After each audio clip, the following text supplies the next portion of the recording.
मोगाच्यानो आता आमी शिंपेंतली मोतयां आयकुया। रबर बँड आमी सगळीं वापरता। हे कोणे सोदून काडले ती गजाल म्हाका खबर ना, पूण जाणे हे रबर बँड सोदून काडले ताचे आमी उपकार आठोवपाक जाय। हे रबर बँड पळया कितल्या फायद्याचें पडटा आमकां। जेन्ना एक पोती आसता ते पोतीचें तोंड बंद करूंक जाय, आमी रबर बँड वापरता। चलयो रिबन ना तर केंस बांदपाक रबर बँड वापरतात।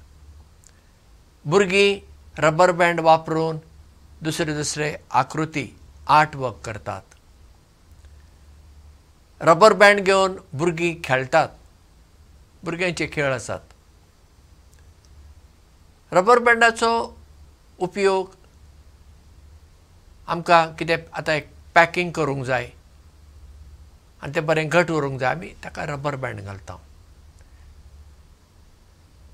मिठाई विकच्या शॉपा कडेन तुमी वचा, तुमी तांकां जर सांगलें म्हाका अर्दो किलो बर्फी दिया नाजाल्यार अर्दो किलो बुंदी लाडू दिया, ते बरें बॉक्सान घालून वजन करता आनी मागीर ताका रबर बँड लायता।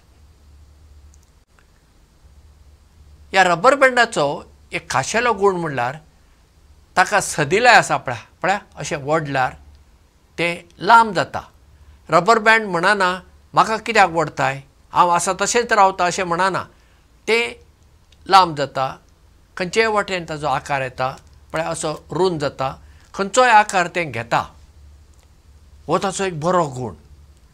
पूण हेंच रबर बँड आसा न्हू, तूं जर वडता वडता वडता वडता वडता वडता आनी वडता आनी अशें वडता आनी वडता, कितें जालें?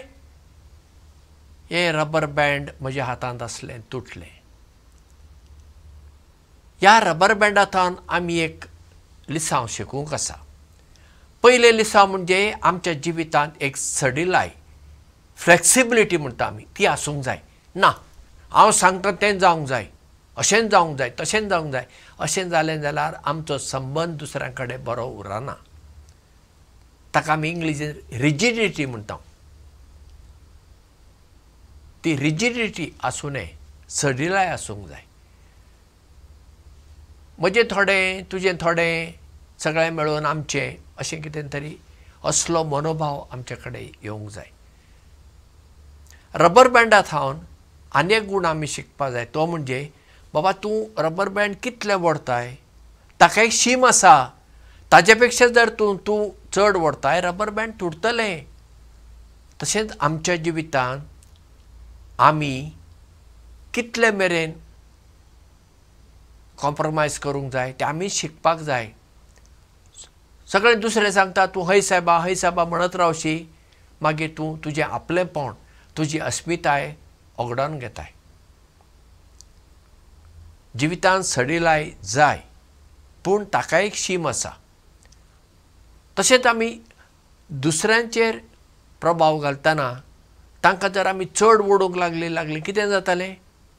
तांचें जिवीत तुटतलें, पाड जातालें। बाबा कितले आमी अपेक्षा धरूंक जाय दुसऱ्यांत, तितलीच धरूंक जाय। एके फावटी कितें करता पळय, हांव पळय कितें करता, भुरग्याक मार्क मेळ्ळे, कितले पडले? 60% पडले। हांव म्हणटा 60%? हे पळय ताका 70% पडला, तुकाय पडूंक जाय। भुरगो आनी शिकता, मागीर 70%, तरी हांव पळय खुशाल ना।